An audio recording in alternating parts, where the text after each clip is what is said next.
কবে কোথা থেকে ভোটের প্রচারে মাঠে নামছেন তারেক রহমান এ নিয়ে আগ্রহের শেষ নেই বিএনপি নেতাকর্মীদের। এবার জানা গেছে আসন্ন ত্রয়োদশ জাতীয় সংসদ নির্বাচনে ভোটের প্রচারের জন্য আগামী 22 জানুয়ারি আনুষ্ঠানিকভাবে মাঠে নামছেন বিএনপি চেয়ারম্যান তারেক রহমান। বিএনপির রীতি অনুযায়ী দলটির প্রধান সিলেট থেকেই ভোটের প্রচার শুরু করে আসছেন। তারেক রহমানও সেখান থেকেই প্রচার শুরু করবেন বলে জানা গেছে। সিলেটে হযরত শাহজালাল রহমাতুল্লাহি আলাইহি ও হযরত শাহপরান রহমাতুল্লাহি আলাইহি এর মাজার জিয়ারতের মধ্য দিয়ে তারেক রহমানের নির্বাচনী প্রচারণা কর্মসূচির সূচনা হবে দলীয় সূত্রে জানা গেছে।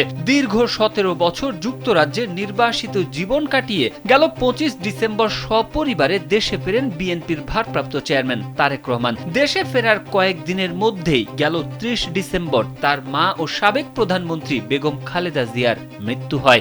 ওই ঘটনার 10 দিন পর শনিবার রাতে বিএনপির স্থায়ী কমিটির বৈঠকে তাকে দলের চেয়ারম্যান হিসেবে ঘোষণা করা হয়। ত্রয়োদশ জাতীয় সংসদ নির্বাচনে তারেক রহমান বগুড়া 6 ও ঢাকা 17 আসন থেকে প্রার্থী হয়েছেন। ভোটের প্রচার শুরুর বিষয়ে শনিবার ঢাকার একটি হোটেলে সংবাদ মাধ্যমের সম্পাদকদের সঙ্গে শুভেচ্ছা বিনিময় অনুষ্ঠানে তারেক রহমান বলেন, সামনের নির্বাচন, আমি একটি রাজনৈতিক দলের সদস্য।